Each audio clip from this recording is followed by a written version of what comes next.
कौन सी चीज़ ऐसे ज़्यादा वर्क करती है, लव मैरिज या अरेंज मैरिज? देखिए, हर रिश्ते में एक बहुत कॉमन चीज़ होती है ना कि विलिंगनेस, आपको एक दूसरे के साथ कितना रहना है और रिश्ते निभाने की आपकी ताकत कितनी है। सिर्फ ये 2 चीज़ें हैं। फिर चाहे लव है या रिलेशन है, रिश्ता अच्छा रहता है। अच्छा रहना चाहिए। कौन से ऐसे रेड फ्लैग्स हैं जो आइडेंटिफाई हो जाएंगे कि ये है तो अभी रिलेशनशिप ज़्यादा टिकेगा नहीं? देखिए, जैसे पार्टनर बहुत ज़्यादा डोमिनेट कर रहा है आपको, लड़का है लड़की, दोनों लड़कियां भी करती है। पॉजिटिवनेस है, हाँ। जिन लोगों का बहुत कंट्रोलिंग नेचर होता है हाँ। कि मुझे पूछे बगैर कोई चीज़ें नहीं होनी चाहिए। कुछ पार्टनर्स ऐसे होते हैं जो बहुत ज़्यादा अटेंशन सीकर होते हैं, वो भी देखना बहुत ज़रूरी है। कुछ लड़कियां ऐसी हैं कि आपके साथ तो बहुत अच्छे से रहेगी, लेकिन फैमिली के साथ जाते ही वो एकदम ऑफ हो जाती है। लड़कों का भी वैसे होता है, आपके साथ बहुत अच्छे हैं लेकिन फैमिली के सामने ही जाते वो ऑफ हो जाते हैं। हाँ। तो लॉन्ग टर्म रिलेशनशिप कौन रखना चाहता है, कितना रखना चाहता है, ये भी आपको देखना है। ये बहुत सारी चीज़ें छोटी मोटी है जो रेड फ्लैग में जो red मानी flag जाती में आएंगी है। ना। यस, कई बार होता है मैरिज में कि कोई विमेन है, फिजिकल अब्यूज होता है, मारपीट होती है, लेकिन प्यार है उसके लिए सहन करते हैं और आगे रिश्ता निभाते जाते।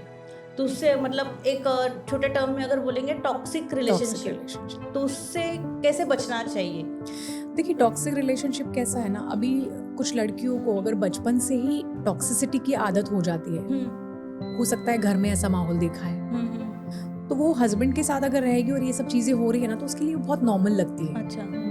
पेरेंट्स भी उसे वही सिखाते हैं कि अरे ये सब चीज़ें तो होती रहती है, उसमें क्या है, बड़ी बात है। तो उसकी जो नर्वस सिस्टम है ना, वो बहुत ज़्यादा कंडीशन हो जाती है इन सब चीज़ों से। कभी कभी ऐसा होता है कि स्ट्रेस नहीं होना रिलेशन में, तो कुछ लोग रह नहीं पाते।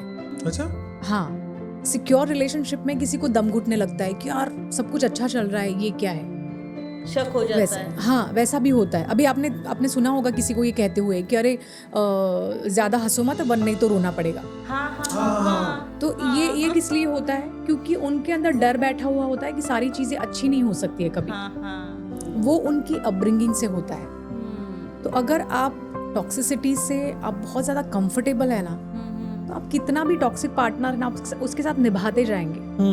आपको नहीं भी रहना है ना, बहुत सारे ऐसे रिश्ते हैं जहाँ पर लड़कियां या लड़के चाहते हैं डिवोर्स लेना, लेकिन डिवोर्स भी लेना चाहते हैं और रहना भी चाहते हैं। हाँ। तो ये दोनों चीज़ें उसमें फंसे हुए हैं। काफ़ी सारे रिश्ते ऐसे हैं, तो उसमें आप कुछ नहीं कर सकते। उसमें आपको हीलिंग की बहुत ज़रूरत है। स्पेशली तो आपको ये समझना है कि ये चीज़ें आपको अच्छी क्यों लग रही है। कई बार ऐसा होता है कि ये कपल है, हस्बैंड वाइफ, झगड़े होते हैं, मारपीट होती है, बहुत सारी चीज़ें होती, बट फाइनेंशियल बैकग्राउंड लड़की का अच्छा नहीं होता है। उसकी वजह से भी कोई होता है कि रिश्ता निभाते जाते हैं कि अगर मैंने इससे डिवोर्स ले लिया या फिर इसको छोड़ के चले गए तो बच्चों को मुझे कौन संभालेगा, कौन मुझे मेरा सब करेगा। इसकी वजह से भी लोग सहन करते जाते हैं। ये हमारे इंडिया में बहुत बेकार चीज़ है एक्चुअली, कि लड़कियों को फाइनेंशियली इंडिपेंडेंट बनाना बहुत ज़रूरी है। मैंने बहुत सारी ऐसी लेडीज़ों को देखा है जो सिर्फ इसलिए रिश्ता निभाती है क्योंकि उनके पास कोई फाइनेंशियल सपोर्ट नहीं है। अभी एक केस मेरे पास आया था जिसमें एक औरत आई है, उसके हस्बैंड के 4-5 अफेयर्स ऑलरेडी हो चुके हैं। वो हर बार पकड़ती है, हर बार कुछ नया सामने आता है, वो सॉरी बोलता है, वो बेचारे रिश्ता निभाने के लिए तैयार हो जाते हैं। वो रिश्ता इसलिए निभा रही है क्योंकि उसके पास कोई फाइनेंशियल सपोर्ट नहीं है। बच्चे भी है, वो अपने पेरेंट्स के पास जा नहीं सकती क्योंकि वहाँ पर भी देखभाल करने वाला कोई है नहीं। और ऐसा भी नहीं है कि उसे कोई एलिमनी मिले तो उससे भी वो अपना घर चला सके, ऐसी भी कोई कंडीशनिंग नहीं है। और सबसे इम्पोर्टेंट बात पता है क्या है? हस्बैंड सामने से बोलता है मैं तो ऐसे ही रहूंगा, रहना है तो रहो। आप सोचो, फिर भी लेडीज़ों को रहना पड़ता है। क्यों?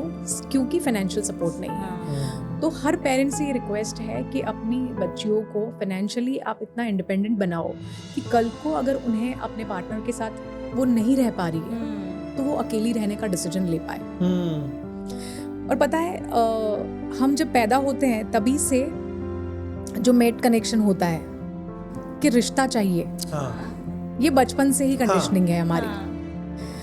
सबसे ज्यादा मैं बताऊँ ना, रिश्तों में ही प्रॉब्लम्स होते हैं, सबसे ज्यादा रिश्तों में। फिर भी लोगों को पार्टनर्स चाहिए होते हैं। तो ये चीज़ तो कभी जाने वाली है नहीं, बट हमें कैसे रहना है, कैसे निभाना है, ये अगर हम सीख जाएं, उसके लिए इमोशनल इंटेलिजेंस बहुत बड़ा रोल निभाता है। तो वो सीखना बहुत ज़रूरी है। वो एक्चुअली बचपन में ही सिखाना चाहिए, बट लोग सीख नहीं पाते और जिसकी वजह से वो लोग रिश्ता भी नहीं निभा सकते। एक पार्टनर इमोशनल सपोर्ट के लिए चाहिए होता है, एक फाइनेंशियल सपोर्ट के लिए पार्टनर अगर कोई ढूंढने जाए तो फिर तो होना ही है, वो संभालना ही है, जो भी हो रहा है एडजस्टमेंट करके निभाना ही है। यस, इसलिए कहा जाता है ना कि कोई भी रिलेशन, जैसे मैरिज है तो ये 3 फाउंडेशन क्यों इंपॉर्टेंट है, 3 जो फैक्टर्स है, 3 एरियाज है, जैसे फिजिकलिटी, फाइनेंशियली और इमोशनली। ये तीनों में अगर आप एक दूसरे के कंपैटिबल है तो फिर आपके लिए रिश्ता बहुत ईजी हो जाएगा, आप अच्छे से निभा पाओगे। और हमारे समाज में जैसे लड़के कमाते हैं तो ये भी कंडीशनिंग है ना, ये तो बहुत सालों से बनती आई हुई। अब देखिए आजकल लड़कियां इतना अच्छा कमाती है, लड़कों से बहुत अच्छा कमा रही है, बट फिर भी लड़के जितना फाइनेंशियली अच्छा कर सकते उतनी शायद लड़कियां नहीं कर सकती। अब घर संभालने की बात करें, लड़के अगर घर का काम भी कर रहे हैं फिर भी लड़कियां जितना अच्छे से घर संभाल सकती है, बच्चों को संभाल सकती है, उतना लड़के नहीं कर सकते। तो ये दोनों रोल उन्हें पहले से ही असाइन किए हुए हैं और वो उन्हें अच्छी तरह से निभाने हैं, ये उन्हें अगर पता चल जाए। अभी लड़कियां कैसे है, फेमिनिज्म के हाँ इक्वालिटी ये समझती है कि कमाने लगी हैं तो इक्वल हो गई। औरतें कभी पुरुष की बराबरी में आ ही नहीं सकती, क्योंकि औरतें बहुत ज़्यादा सुपीरियर है, वो इतना कुछ कर सकती है जो शायद पुरुष कभी नहीं कर सकता, बट उन्हें वो चीज़ पता ही नहीं है, वो बहुत छोटी छोटी चीज़ों में ही रह जाती है।